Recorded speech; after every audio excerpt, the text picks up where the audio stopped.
Jangan Islammu yang kamu tunjukkan, ya. Jangan imanmu yang kamu sampaikan.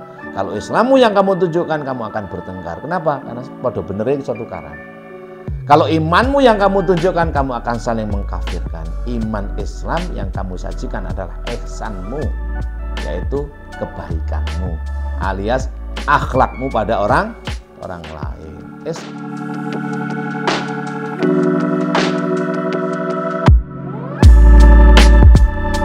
Semua di sini. Maka ngaji filsafat, tasawuf, thariqah itu ya bukan ngaji buku ini loh, ini ngaji diri. Apa marja utamanya? Quran itu aja cukup gitu loh. Terus berbagai buku karya ulama bagaimana? Yaitu untuk pertimbangan. Untuk pertimbangan. Dibaca penting nggak? Ya dibaca penting. Dibaca saja, ojo dibala, mbok bala ya rantek. Lek kamu membaca, ayo ngaji tasawuf, kitab iki ya sampai blenger entek umurmu ramari. Wacanan dhewe lalu kamu. Jadi itu sebagai realitas objektif namanya ontologis sebutannya syariah dalam istilah thariqahnya. Kamu apa itu? Kamu thariqah. Gimana thariqah itu? Kamu tepati gitu loh. Gini, terus temukan pada dirimu baru dikonstruk. Dalam teori filsafat itu ada objektif, subjektif, konstruktif. Objektif itu tulisan ya, lalu subjektif pada dirimu, lalu kamu konstruk. Konstruk itu sudah tidak realitas lagi. Jadi realitas itu objektif, ya. Lalu disubjektivitas pada diri kita menjadi fakta subjektif, lalu diungkapkan menjadi realitas konstruktif, menjadi realitas dan faktualitas yang konstruktif. Jadi konstruksi itu bangunan dari realitas dan faktualitas. Fakta itu pada diri, realitas di luar diri.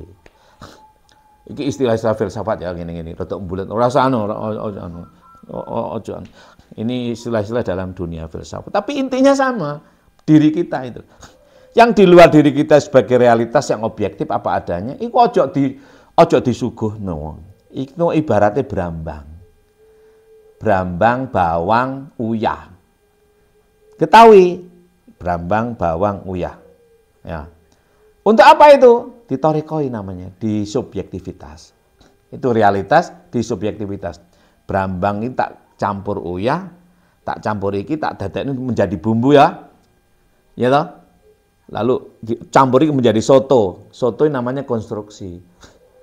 Apakah soto itu kan konstruksi. Konstruksi baru dari realitas dan subjektivitas kan? Dari brambang, uyah, daging dan lain sebagainya lalu diolah oleh dirimu, kamu suguhkan namanya soto, konstruksi namanya. Lelek brambang mbok suguhne ya gegerno. Ya enggak?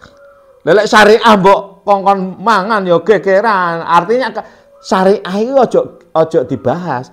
Syariah itu untuk dirimu. Kamu jangan mengetati syariah pada orang lain. Syariah itu ketat untuk dirimu. Apa itu? Kowe brambang iku kudu bener-bener mbok brambangkan, aja sampai brambang mbok anggap uyah itu loh. Kowe paham toh iki brambang? Ngerti toh? Ngerti tenan brambang iki? Lah lek ngerti ya wis. Nah, kamu sendiri belum tahu brambang kok wis geger. Lah realitas syariah itu untuk mengetati dirimu sampai kamu benar-benar menemukan bahwa ini benar-benar brambang. Lah, setelah itu baru kamu akan rek ngono brambang tak irisi, tak goreng dan lain sebagainya, ya toh? Ora cukup iku, nek itu baru brambang diirisi, campur iki, lalu disajikan, namanya konstruksi. Jadi yang kamu sampaikan itu konstruksi, duduk brambang. Brambang itu syariah itu loh. Apa? Kalau dalam misalnya kita tarik dalam sholat aja, ojo gegeran perkara ngangkat tangan perkara. Iku syariah. Syariah untuk dirimu. Kamu ngene. Iki takbir kudu ngene ya ngene. Ojo gegeran. Kon kok ngene kok. Bene urusane kan lho. Bene urusane ketepatan pada dirimu ketika kamu menyampaikan konstruksi, makna. Nah, kamu jangan menyajikan beras, kamu jangan menyajikan daging ayam mentah itu kamu olah oleh diri. Itu semuanya realitas syariah apa adanya. Ojo dirubah. Daging ayam ya ayam, ojo iki daging ayam ning tak namai babi, ojo. Ayam ya ayam, ya ayam. Mbok kapakne kuwi, ya, terserah kamu pada dirimu. Mau tak bikin ayam goreng, ayam geprek, apa lagi? Soto dan lain sebagainya. Setelah jadi tak sajikan. Maka yang disajikan itu konstruksi. Yang disajikan adalah konstruksi. Kamu jangan menyajikan realitas. Apalagi menyajikan faktualitas. Fakta itu pada diri masing-masing orang berbeda. Faktaku dengan faktamu tidak sama. Ketika aku menfakta realitas ruko, itu berbeda dengan sampean. Nah, maka yang kamu sampaikan kepada orang itu adalah realitas ruko yang kamu faktualisasi menjadi sebuah konstruksi. Ruko itu bagi saya semacam ini, dan saya menemukan kayak gini, lalu manfaatnya kayak gini. Nah ini kudu lengkap. Jangan Islammu yang kamu tunjukkan, ya. Jangan imanmu yang kamu sampaikan. Kalau Islammu yang kamu tunjukkan, kamu akan bertengkar. Kenapa? Karena pada benernya satu karan. Kalau imanmu yang kamu tunjukkan, kamu akan saling mengkafirkan. Iman Islam yang kamu sajikan adalah ihsanmu, yaitu kebaikanmu, alias akhlakmu pada orang lain. Itu apa tuh? 5 kan dibatasi Islam itu: syahadat, sholat, zakat, puasa, haji. Ojo gegeran perkara iku. Aku wis haji lho, kopiahku wis putu lho. Wis ora usah.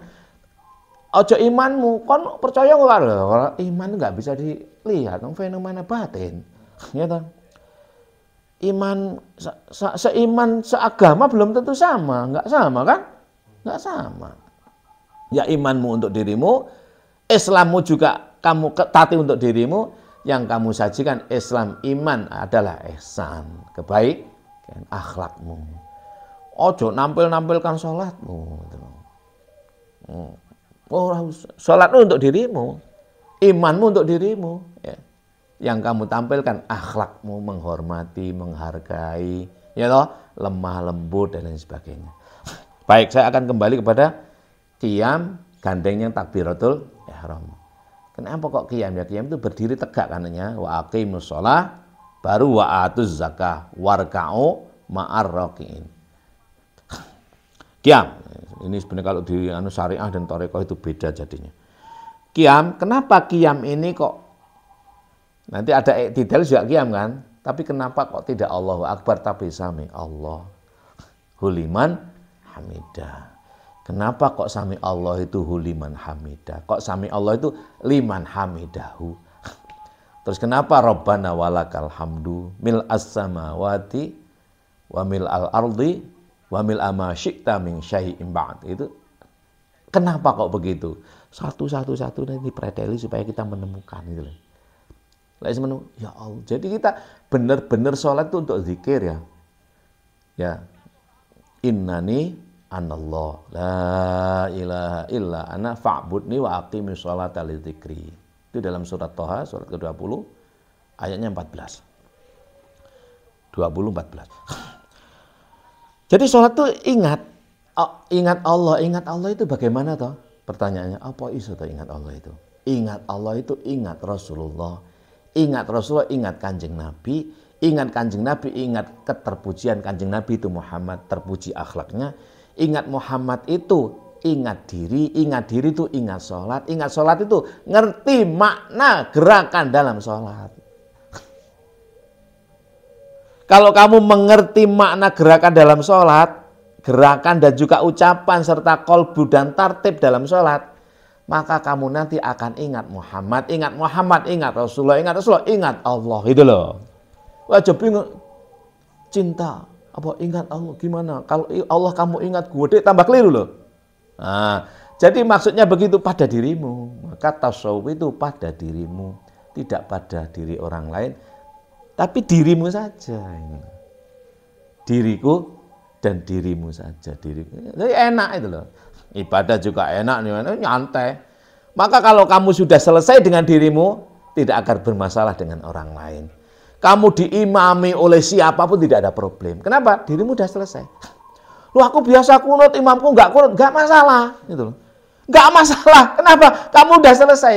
Kalau kamu belum selesai dengan kunutmu, ketika kamu makmum dengan imam yang tidak kunut, kamu akan bermasalah itu. Berarti kamu belum selesai dengan kunutmu, alias kamu nggak ngerti hakikat kunut. Alias kunutmu hanya kamu syariat bloko, kudune syariat itu di hakikati pada diri supaya menemukan makna. Kalau kamu udah selesai dengan bacaan Fatihahmu bismillah sampai waladhdallin, kemudian makmum kepada imam yang tidak baca bismillah secara jahar, tidak ada problem. Tapi kamu akan berproblema ketika kamu sendiri belum selesai. Geger gitu. Aku biasanya kunutan ya. Imamnya ora kunut ya. Berarti kamu sendiri belum selesai dengan kunutmu, alias kamu sholat tapi berperang dengan sholatmu sendiri.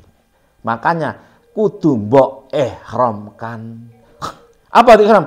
Haramkan yang begitu itu loh. Kenapa? Karena sholat itu mencegah perbuatan keji dan mungkar. Itu kalau tidak kamu ihramkan, justru sebaliknya sholatmu akan mendorong kamu untuk berkeji dan bermungkar. Ini kebalikannya loh. Kalau tidak takbiratul ihram, maka sholat yang usluma uhiya ilaika minal